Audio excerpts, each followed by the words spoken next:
Pernahkah Anda dihindari orang lain akibat bau mulut yang mengganggu?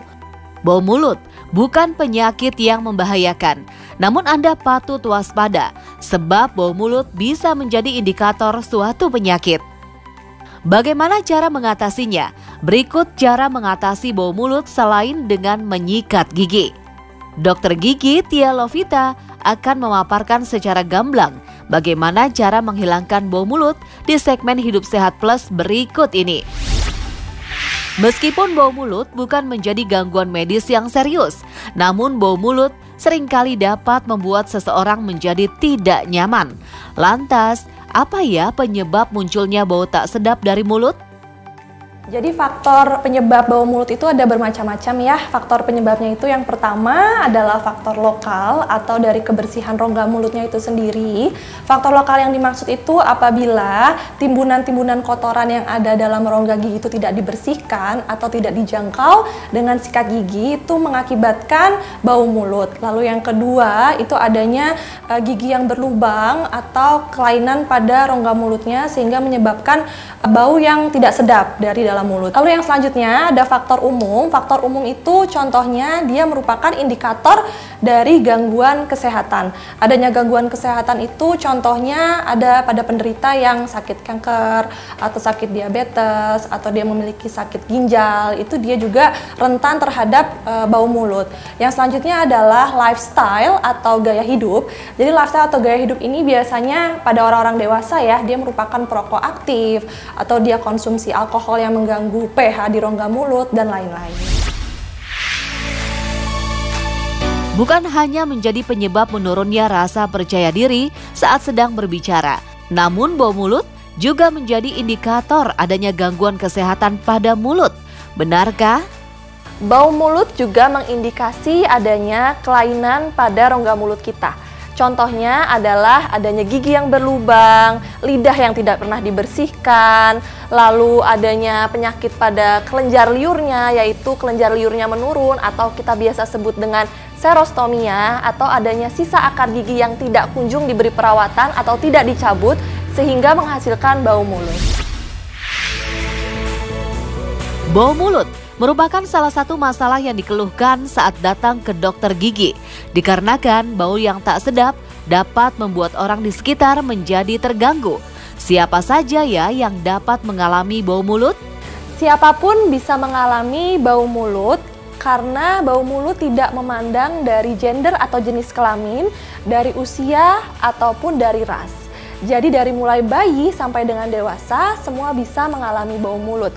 Bayi itu biasanya terjadi pada yang mengkonsumsi susu, entah itu ASI atau susu formula, dan oral hygiene atau kebersihan mulutnya tidak dibantu dijaga oleh orang tuanya.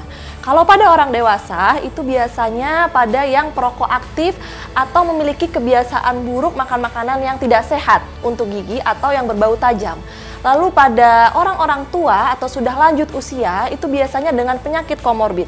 Contohnya yang memiliki diabetes, sakit ginjal, atau memiliki penyakit kanker, itu biasanya mengkonsumsi atau melakukan terapi yang obat-obatannya itu menyebabkan air liur berkurang sehingga menjadi dehidrasi atau mengganggu dari pH rongga mulut dan mengakibatkan dari bau mulut itu sendiri. Selain akibat dari mengonsumsi makanan dengan bau yang tajam, seperti duren, bau mulut juga dapat disebabkan oleh kebersihan gigi dan mulut yang tidak dijaga dengan baik. Lantas, bagaimana ya cara menjaga kesehatan gigi dan mulut agar terhindar dari bau tak sedap yang muncul dari mulut? Cara menjaga kesehatan gigi dan mulut itu yang pertama, itu kita harus menyikat gigi sesuai dengan anjuran. Menyikat gigi sesuai anjuran yang baik adalah 2 kali sehari, yaitu setiap pagi setelah makan dan malam sebelum tidur. Jangan lupa pada saat sikat gigi kita juga harus membersihkan lidah, karena biasanya pada bagian lidah itu diabaikan.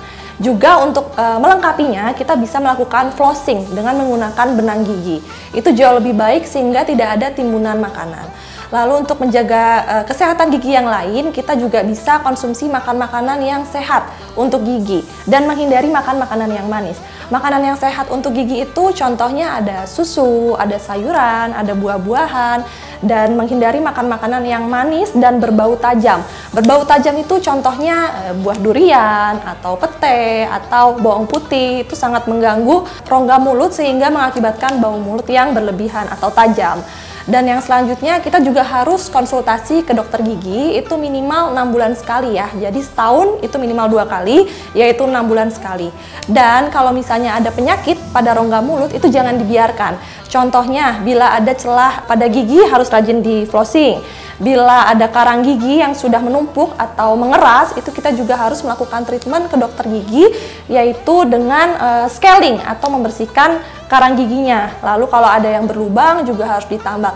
Jadi pada dasarnya untuk menjaga kesehatan gigi dan mulut itu kita wajib pergi ke dokter gigi. Apabila tidak bisa diselesaikan sendiri, maka kita harus konsultasi ke dokter gigi.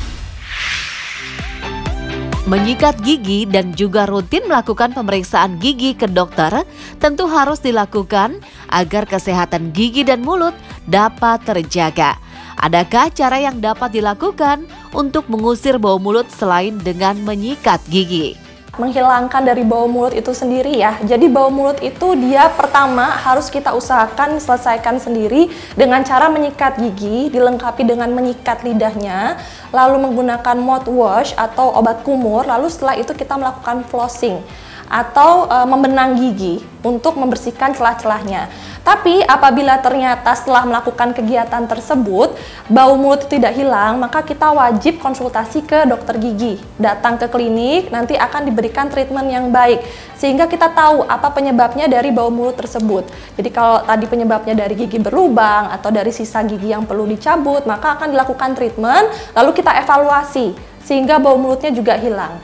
Lalu setelah itu kita juga bisa dengan menggunakan permen karet atau dengan menggunakan stimulan. Jadi ada beberapa penderita yang dia itu mengalami gangguan bau mulut itu diakibatkan karena lajur saliva atau air liurnya itu menurun.